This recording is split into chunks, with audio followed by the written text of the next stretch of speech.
Listo. Muy buenas noches, bienvenidos a la Escuela de Formación Bíblica, un miércoles más en el que nos encontramos reunidos para compartir otro tema de la Sagrada Escritura, hoy hablando acerca del libro de Judith, que empezamos con una imagen muy intensa, muy gráfica, ¿verdad? Que ahorita más tarde vamos a comentar poco a poco. Sin embargo, este es un arte que representa una idea de un libro de la Biblia y va a ser para nosotros toda una tarea el poder descubrir cuál es la enseñanza que tiene Dios para nosotros en esta precisa historia de Judith. Oh, vamos a ver. Creo que me salí el modo de pantalla completa, ¿verdad? Ahí está, ahora sí.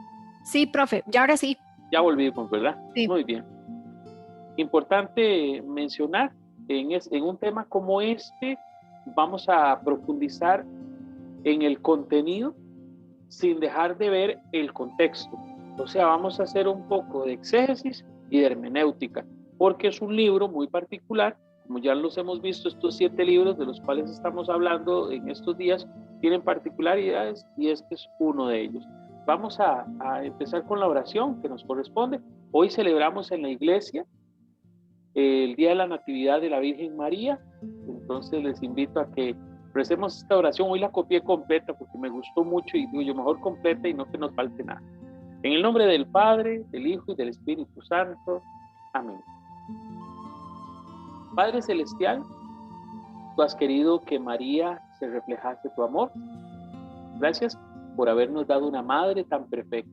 Ella es para nosotros una nueva revelación de todos los tesoros de bondad que se encuentran escondidos en tu corazón paterno. Nos muestras hasta qué punto tú eres bueno y dulce en tu amor. Con su ternura y su solicitud, ella nos hace conocer el afecto delicado y vigilante que te une a ti con nosotros, puesto que toda la fuerza de tu amor materno desciende a ella de tu corazón de padre.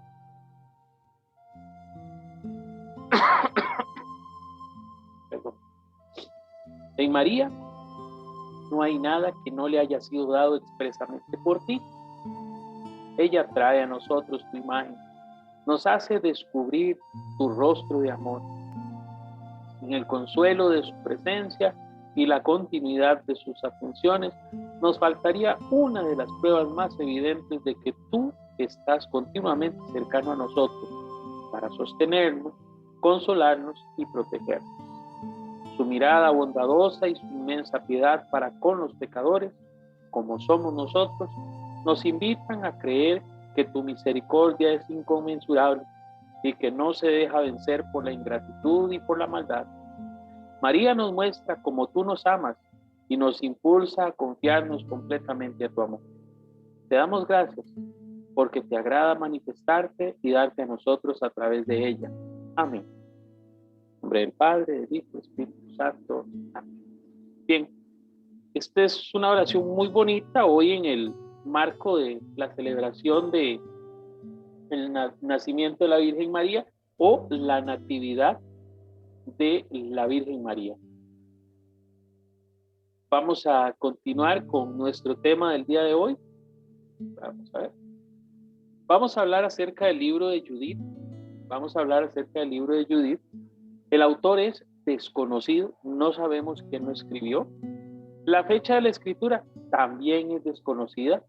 El tiempo histórico que pretende estar ubicado es cerca del 500 antes de Cristo, pero ahora les voy a hablar de algo importante con respecto al libro. Antes que nada, detengámonos a recordar que este es uno de los libros que se encontraron escritos en griego, que formaban parte de la traducción de los hebreos que vivían fuera de Palestina, conocida como la Septuaginta o la traducción de los 70. Los judíos no aceptaron libros como este porque estaban escritos en griego inicialmente, pero después, muchos años después, se descubrió que estos estaban escritos incluso en hebreo y con algunas partes incluso en arameo, lo cual debilita ese criterio, ¿verdad?, de canonicidad que se le pretendía quitar, ¿verdad?, a los libros. Ahora bien, vamos a continuar con este libro diciendo, ante la pregunta, es una historia ficticia. Lo que la Biblia de Jerusalén nos dice, y nos lo dice muy claro, ¿verdad? Yo en esto sí creo que es importante señalarlo. La Biblia de Jerusalén dice que desde el primer versículo nos habla del rey Nabucodonosor, rey de los asirios. Ahí está mal. ¿Por qué? Porque Nabucodonosor fue el rey de los babilonios. Mientras que era rey de Babilonia y aplastó más bien a los asirios. El imperio asirio fue previo, anterior al babilónico. Ya ahí hay un error. Entonces es como decir Joe Biden, el presidente de Alemania, por ejemplo. Es igual, así suena de confuso, ¿verdad? Sigue diciendo, los discursos de su general Holofernes son caricaturas fuera de toda realidad y cada instante se encuentran anacronismos. Cuando habla acerca de caricaturas fuera de la realidad, es que algunos de los hechos que pretende relatar en los primeros capítulos del libro de Judith se contraponen con la época, con la historia, con acontecimientos, con lugares. Y entonces nos queda así como la idea de que esto está mal hecho, la historia se contó, pero se contó mal, ¿verdad?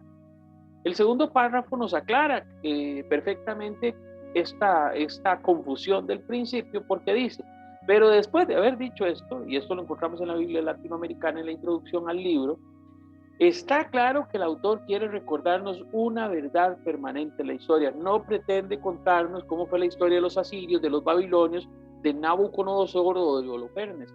No pretende el libro hablarnos de eso.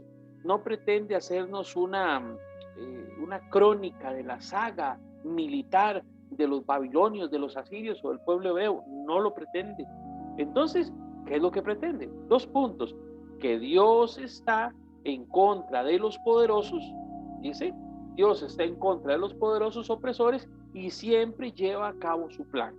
O sea, nos enfocamos que aunque la historia evidentemente tiene elementos que son ficticios, que la hacen caerse, es como que yo diga, don Carlos y doña Magda, como viven allá en Pérez Celedón, hoy nos están escuchando, ¿no? Porque ellos viven aquí desamparados. Y entonces yo diría, ay, doña Elizabeth que nos escucha desde Alemania, hoy está comiendo queso alemán y no sé qué, dice doña Elizabeth, ay, Dios lo haga profeta, profesor. Sí, hay cosas que uno dice y que podría ser que le quiten validez a sus palabras. La introducción al libro puede ser que genere esa clase de controversia, restarle validez a la palabra. ¿Por qué? Porque precisamente desvirtúa los elementos históricos. Hasta ahí vamos a hacer una pausa. Quiere decir que a nivel de elementos históricos, de personajes, ¿hay equivocaciones? Sí. ¿Hay anacronismos, o sea, errores en la historia? Sí, también.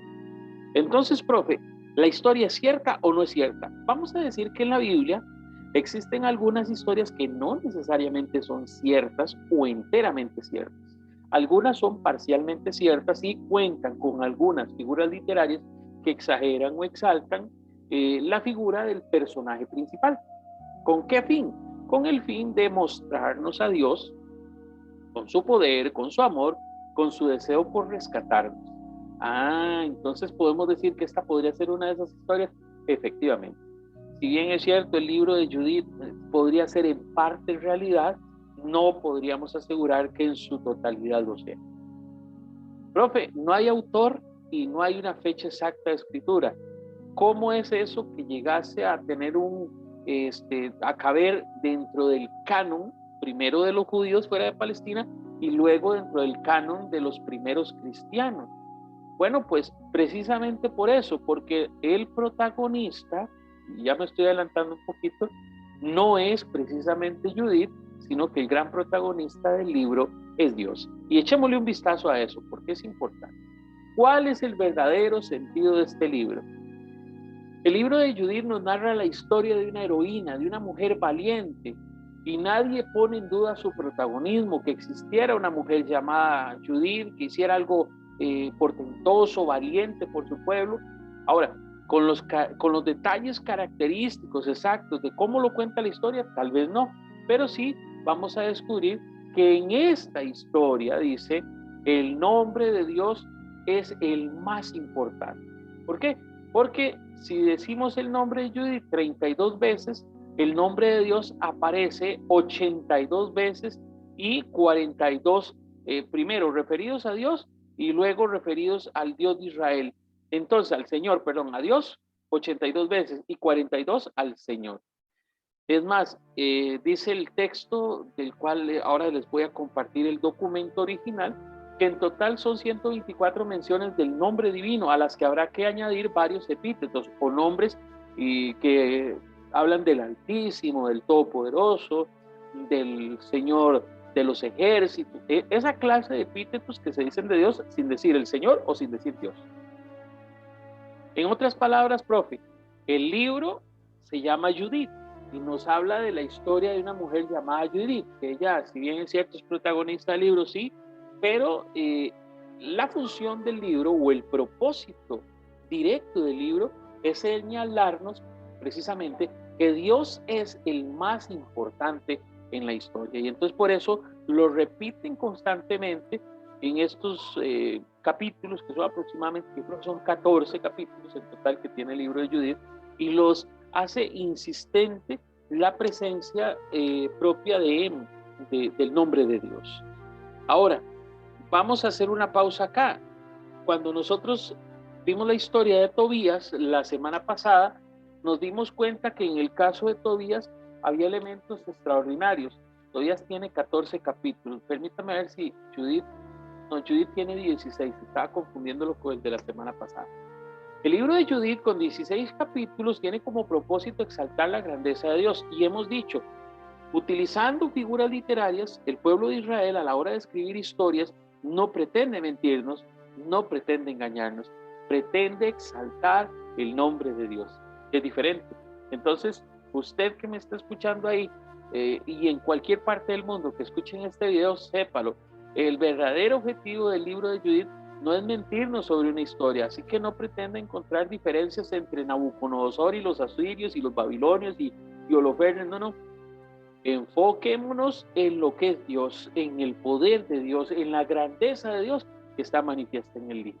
Ahora bien, vamos a la historia, porque eso es lo que todos queremos saber, la historia de Judith, ¿verdad?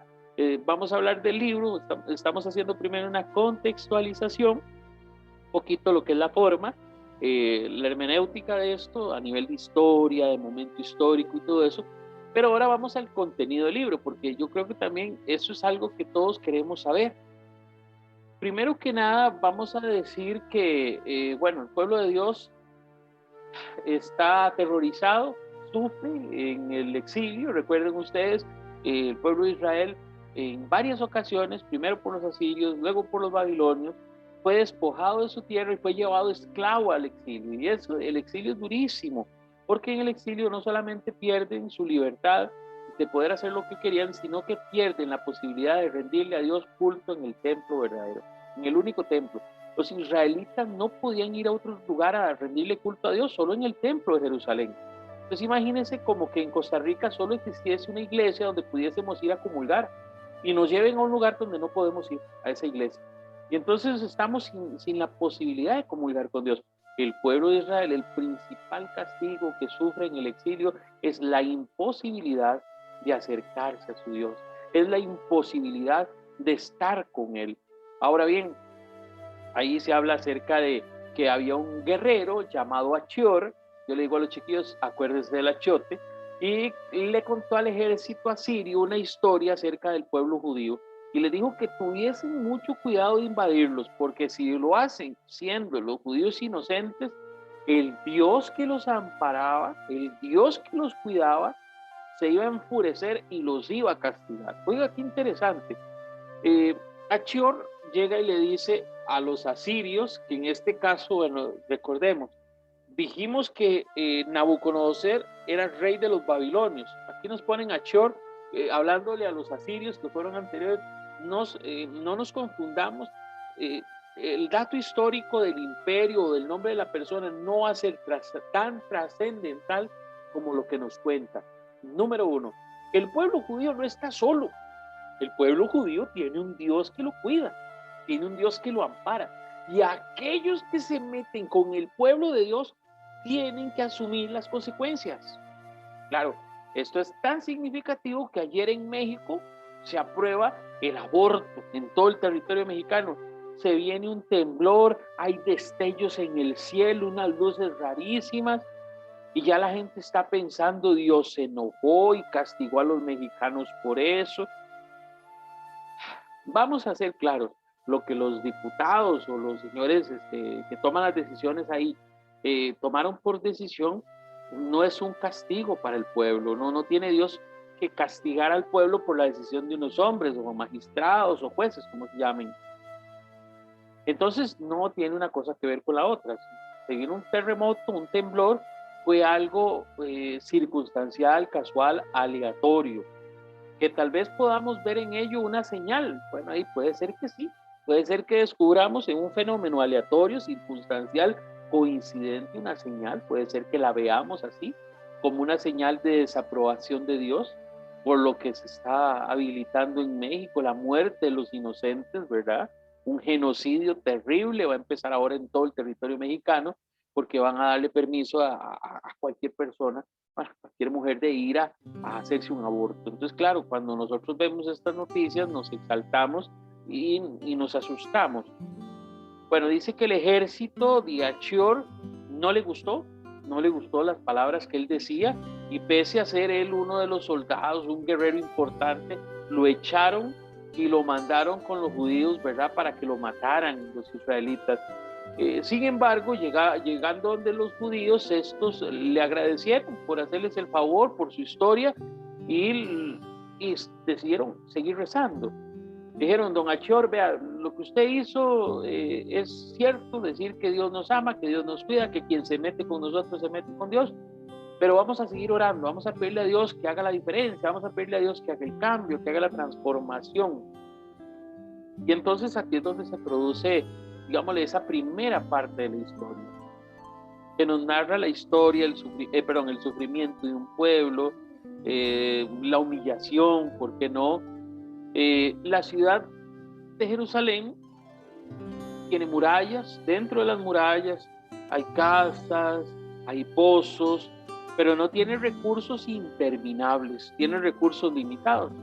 Y resulta que cuenta la historia que lo primero que hicieron los enemigos fue cortar las fuentes de agua y empezaron a quedarse sin agua y por ende a quedarse sin comida.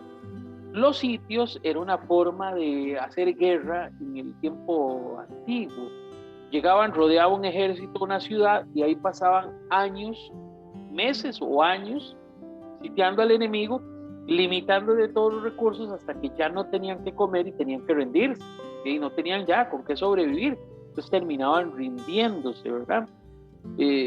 Es interesante porque en este caso el pueblo de Israel está sufriendo eso. Algunos libros narran los sitios tan graves, tan terribles, que algunos hasta desean comerse las suelas de sus zapatos, porque tienen tanta hambre. Al no haber agua, al no haber comida, la desesperación hace digamos, arraigo en las personas.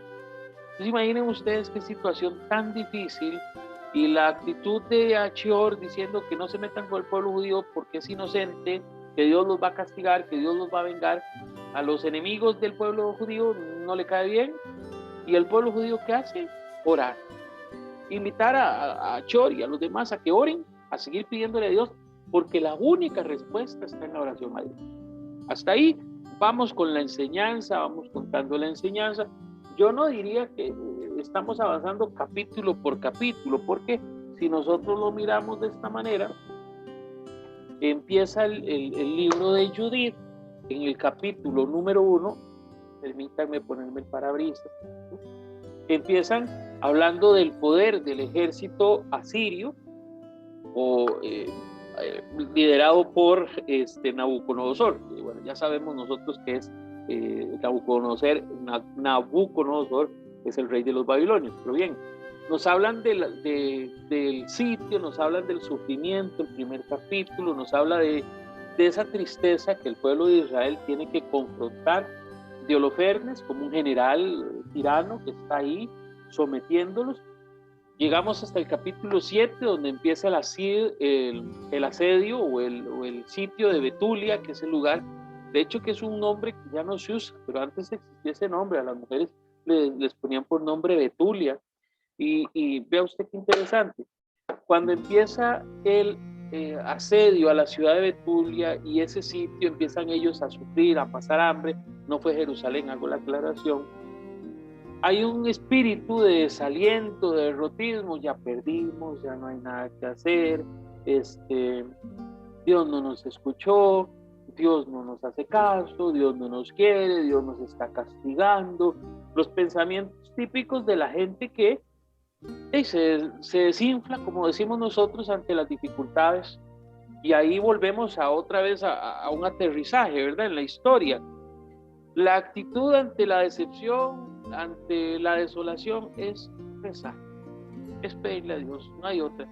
Es posible que usted se sienta mal por alguna situación, puede ser que usted se sienta deprimido, pero no deje de orar, no deje de pedirle a Dios para que llegue para usted y su familia a la liberación, al cautiverio.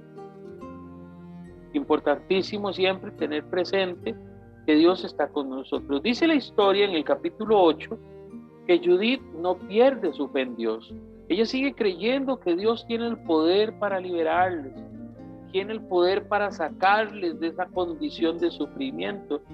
Y bueno, vamos a decir que en el capítulo 9, después de que en el 8 nos presentan a Judith como una viuda muy piadosa, en el capítulo número 9 se habla de la oración de Judith, y a la cual solamente quiero leer los primeros versos. Dice: Judith se arrodilló con el rostro inclinado, puso ceniza sobre su cabeza y dejó ver el saco que tenía puesto.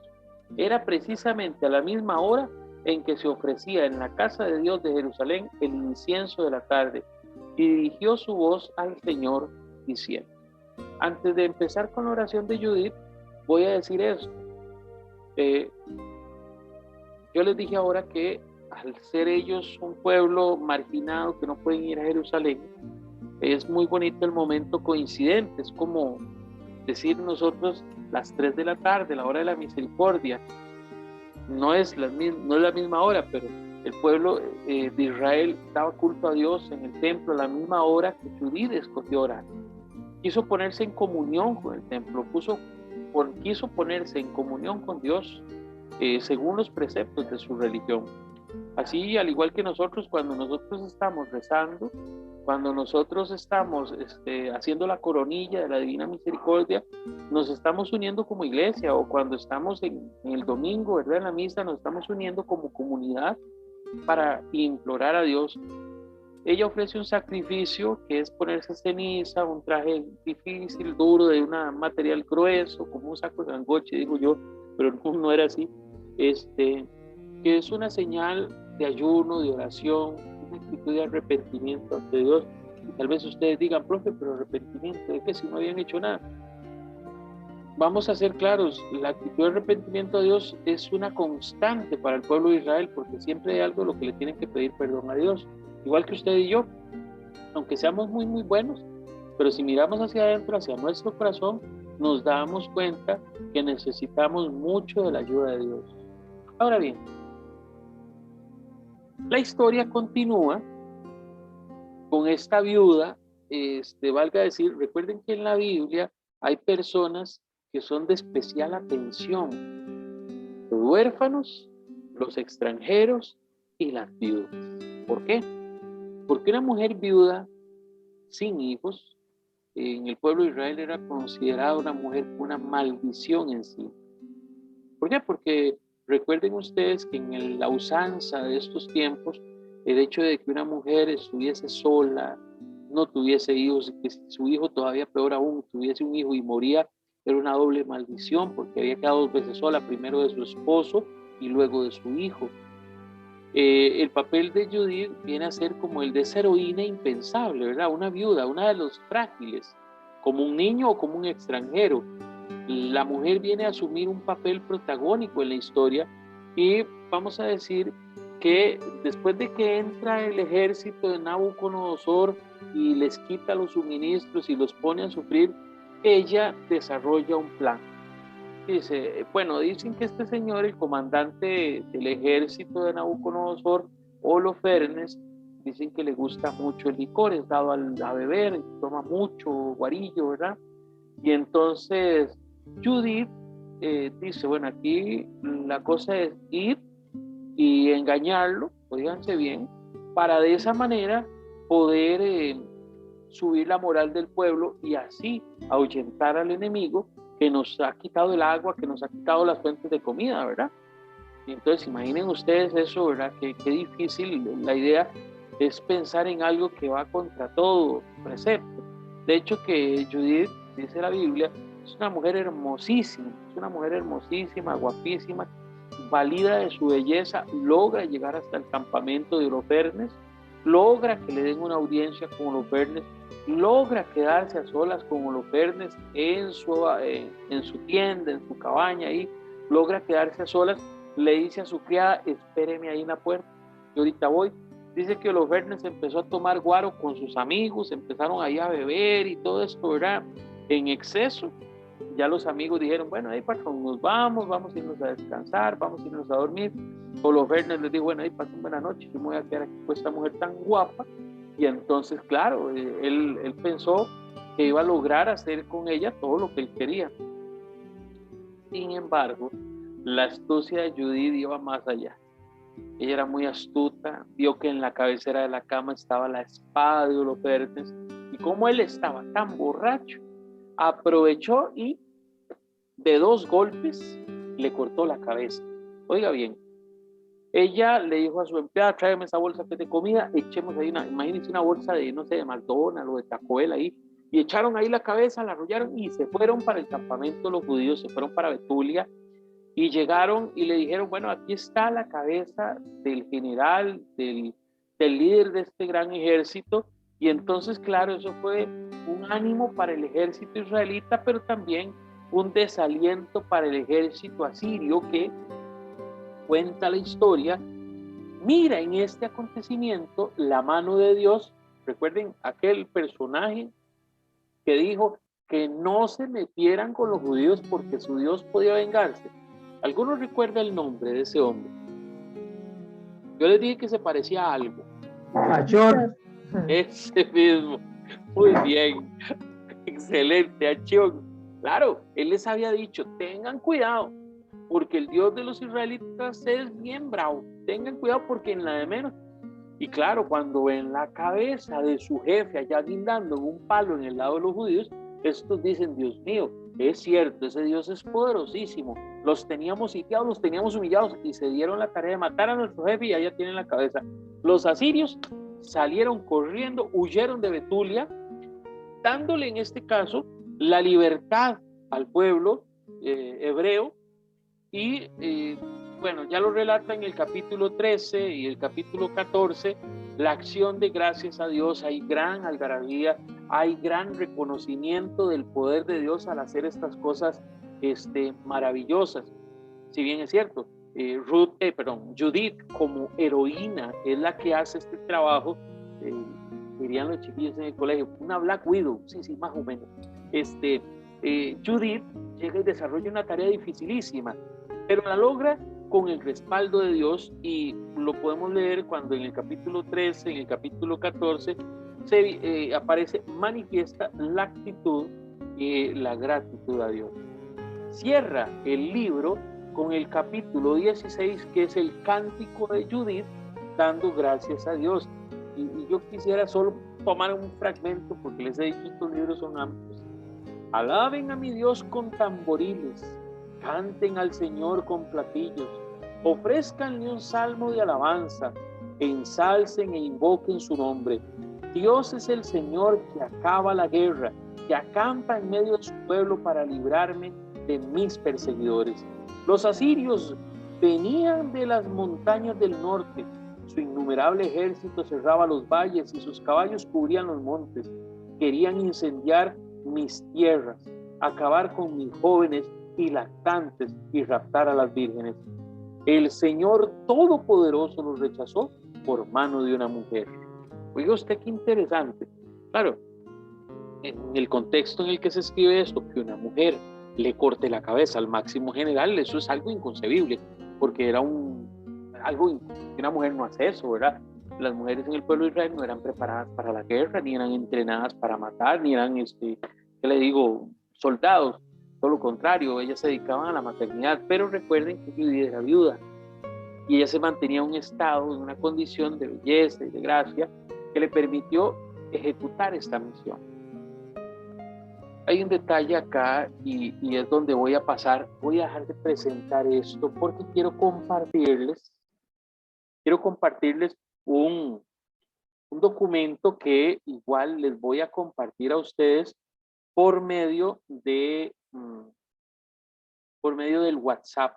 Recuerden que la semana pasada, junto con el libro de Tobías, les adjunté un documento también que habla de Tobías.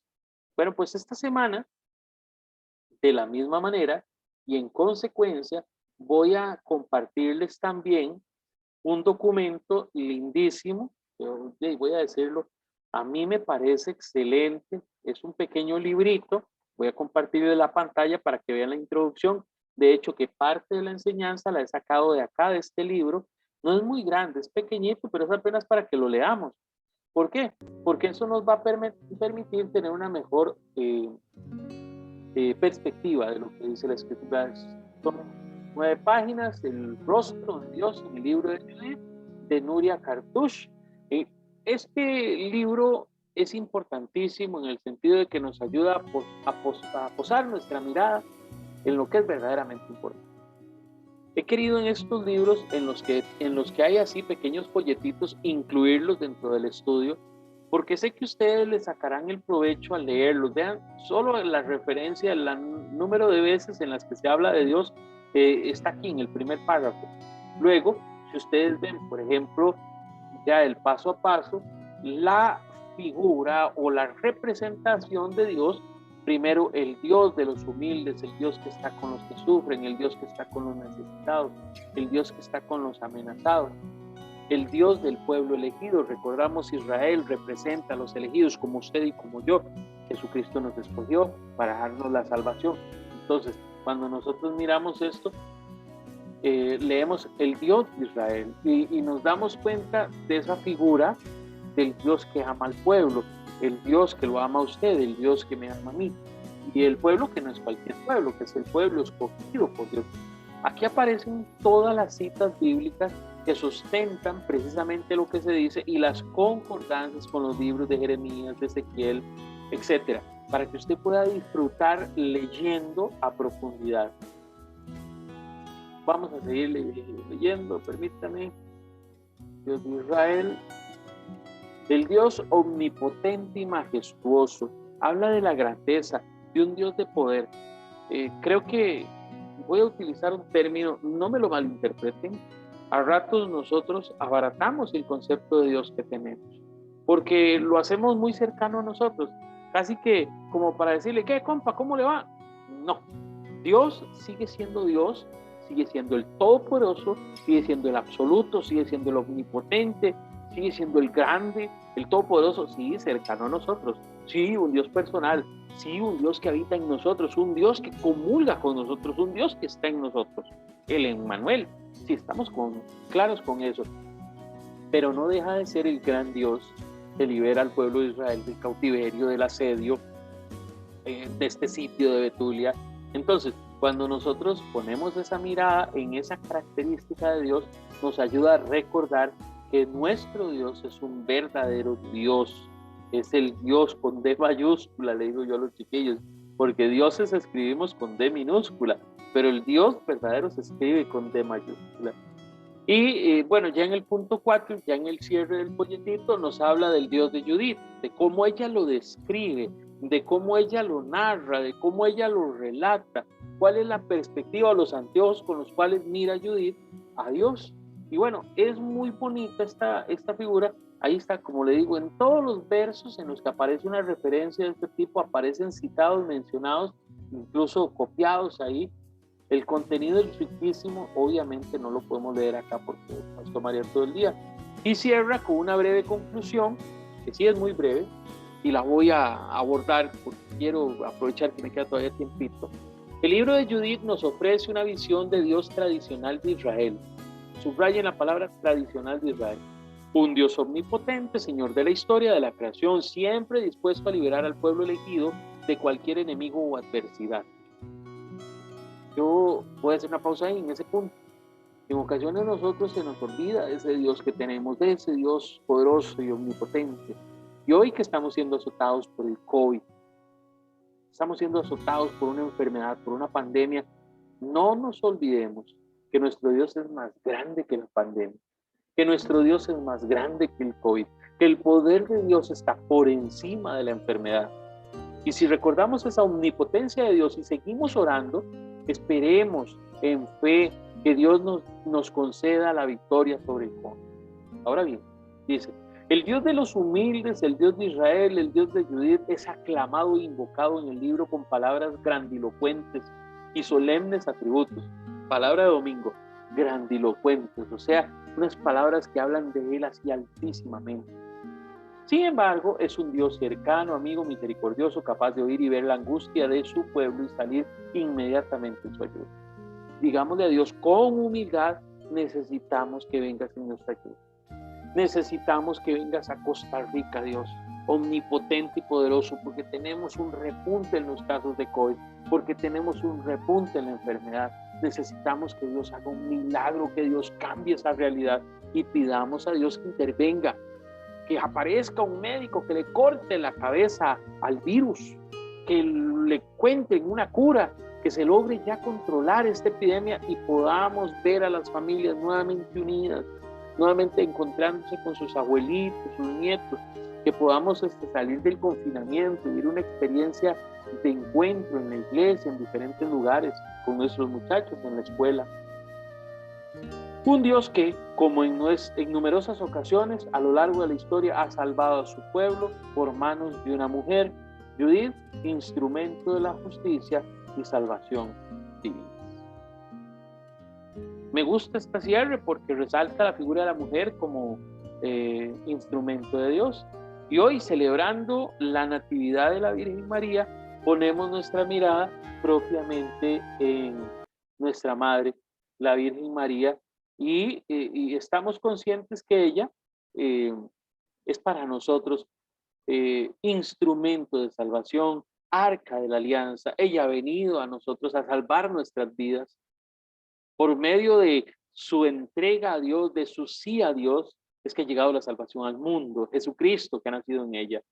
Entonces vea qué bonito, se unen dos historias, Judith y la Natividad de la Virgen María hoy, y nos alegramos porque estamos conscientes que es fruto de ese gran amor de Dios por nosotros, por el pueblo de Israel y, oiga, vamos a decir por el pueblo de Costa Rica también y el mundo entero. Así que tengamos fe en ese Dios que tiene poder, en ese Dios grande, maravilloso, que manifiesta toda su autoridad.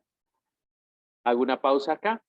¿Hay alguna duda, alguna pregunta, alguna observación que quieran hacer con respecto a este libro de Judith en sus 16 capítulos, del cual hemos hecho una rápida referencia a lo largo de 46 minutos? Profe, Adelante. ¿cómo está? Bien, doña Magda. Bien, gracias. Es que, bueno, en la Biblia, en la introducción del libro de Judith, dice que es una novela, una corta novela. Correcto. Y entre paréntesis dice, ver la introducción al libro de Esther. Esa referencia, bueno, yo la estaba buscando, pero en realidad no la leí toda porque le estaba poniendo atención a la explicación suya.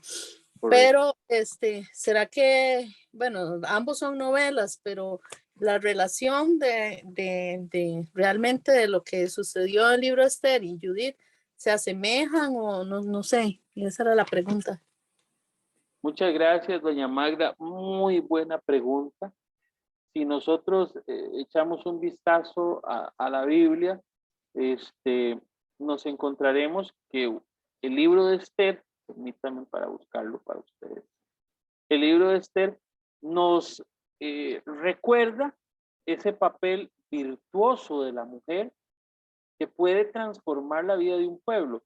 Vamos a ser claros, en el caso de Esther, bueno, número uno, no es un libro escrito originalmente en griego, número uno. Número dos, sí fue parte del canon de los judíos, ¿verdad? De los Está en la Septuaginta, es reconocido por los judíos y es reconocido también por nosotros. Pero si lo leemos, el paralelismo, el parecido, la relación que hay entre uno y otro es asombrosa. Permítanme para compartirles nada más el principio. Cuando nosotros leemos estas historias, recordamos los géneros literarios, ¿recuerdan? No venía como tal, ¿cuál fue la palabra? Una novela, ¿verdad? Se decía historia novelada para referirse a estas historias. ¿Por qué? Porque en cierta forma, ustedes se acuerdan cómo son las novelas, ¿verdad? Bueno, mi mamá cuando yo era chiquitillo veía novelas. Ya después se le quitó el gusto por las novelas y dejó de verlas. Pero recuerdo que en las novelas que yo veía con mi mamá chiquitillo, siempre había un villano, ¿verdad? Siempre, bueno, perdón, siempre estaba la muchacha, ¿verdad? La muchacha buena, que se casaba con el tipo guapo, millonario, o viceversa, o ella era guapa y millonaria y él era pobre, cualquiera de los dos, y había un tipo malo, ¿verdad? Había un villano. Y había un gran sufrimiento, se separaban, pero al final terminaban juntos los buenos, ¿verdad? Bueno, en la mayor parte de las novelas de antes así era, por lo menos las venezolanas, cuando en Venezuela todavía existían novelas, ¿verdad? Y entonces, y interesante mencionar esto, en la novela siempre se terminaba con un final de justicia, es como se dice la palabra, un final de justicia. Y entonces, cuando nos referimos a un final de justicia, decimos que al final los buenos terminan ganando, los buenos terminan ganando, quiere decir en este caso que los malos, los pecadores, los infieles, son derrotados, son vencidos por el poder de Dios. Ahora, las dos son historias noveladas. Podemos decir que, vamos a ver, podemos decir que ambas historias colocan a la mujer como protagonista. Permítame.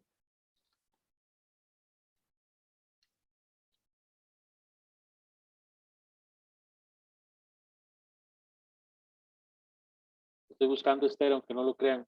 Ya casi la encuentro. Aquí está. Qué chiquita que se escondió. Es el último de los libros del canon hebreo. Y doña Magda nos decía acerca de la introducción.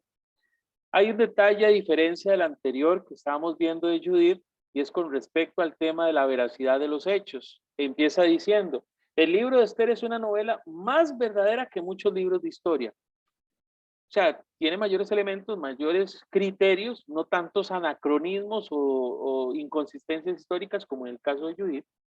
Pues si bien se cuentan acontecimientos ficticios, en ellos se expresan las angustias, los rencores y las esperanzas de los judíos dispersos y a veces perseguidos, el miedo a los paganos, el juicio crítico sobre las locuras de los que no conocen a Dios, el esfuerzo constante para conciliarse el favor de las autoridades, súplicas a Dios que no puede permitir la desesperanza de su pueblo, o sea, que no permite que su pueblo se venga abajo.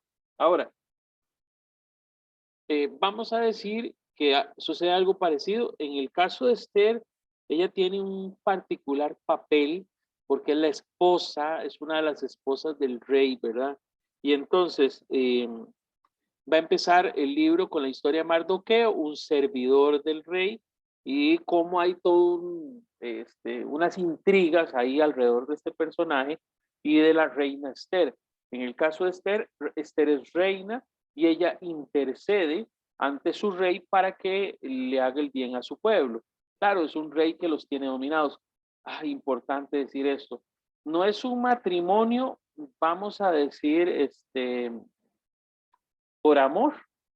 ¿Recuerdan ustedes que cuando llegaba un rey a dominar un pueblo, normalmente se casaba con una de las mujeres como para establecer una alianza con el pueblo? Pues es la clase de esposa que es Esther.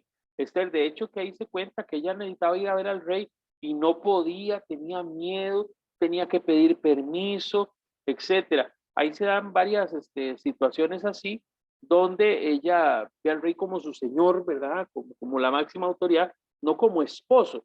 aunque en teoría, digamos, en el acto de matrimonio ahí aparezcan como esposos, ¿verdad?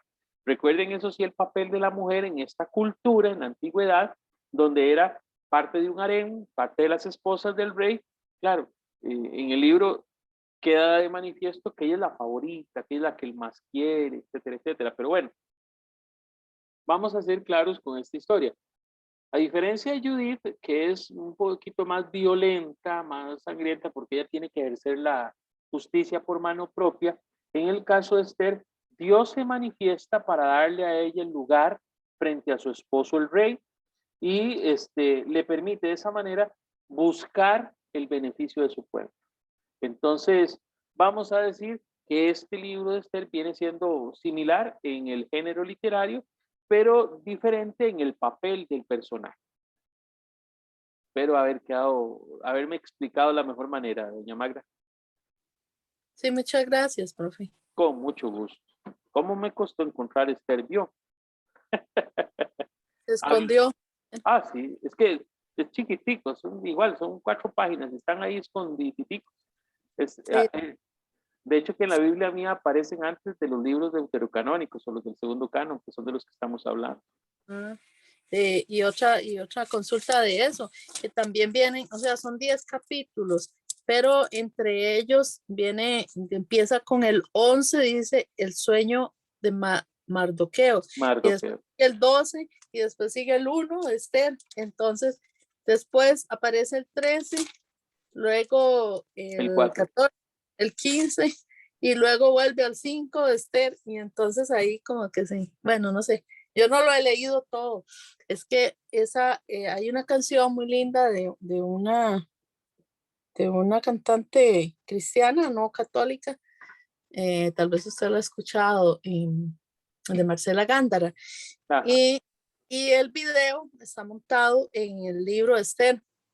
Entonces, bueno, siempre me llama mucho la atención la canción, y entonces siempre pero en realidad yo no lo he leído completo el libro de Esther, pero ahora que que usted nos está explicando todo eso, me doy cuenta que trae entrelazados otros capítulos que se refieren a Mardoqueo.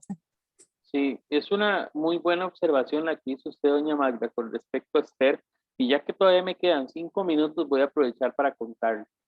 Sucede similar al libro del Génesis. Existen 2 libros de Esther. Lo que pasa es que se compone o lo compusieron los autores sagrados de fragmentos de un libro y del otro. Entonces, aparece la historia de Mardoqueo como un paréntesis inicial, diría yo, como una historia que es parte de la historia, pero aparece ahí como entremezclada, porque cuando se escribió el libro como tal, pero vea usted lo que son los hermanos judíos, ¿verdad? Cuando hacen la inclusión del libro, lo que hacen es tomar las 2 historias que habían y mezclarlas para hacer una sola, ¿verdad? Recuerden que este es un libro protocanónico, son los del primer canon, entonces en ese no hubo discusión. Los judíos lo que hicieron fue, de las 2 historias que habían de Esther, de las 2 versiones hicieron una sola, y entonces metieron ahí, intercalaron algunos capítulos. Es válido para efectos del género literario en el que se escribe. Recuerden que el Génesis, que es un género diferente, que es el cuento, igual lo hacen con 2 historias de la creación. En este caso, en el caso de Esther, lo que hacen es enriquecer el relato con otros relatos que habían ahí, pero viene siendo algo parecido. Qué bonito hablar de Esther un día. Vamos a ver si al final de esto nos queda tiempo y hablamos de Esther, solo para abordar el caso de esta mujer. Sí, gracias, profe. Y ponemos la canción para que todos sí. la oigan. Marcela Gándara, no me acuerdo el título, pero por ahí la busco. Sí, de hecho que tiene un vocerón esa mujer. Sí, muy linda esa canción. Bueno, gracias, profe. Con mucho gusto. No sé si hay alguna otra consulta, alguna duda adicional.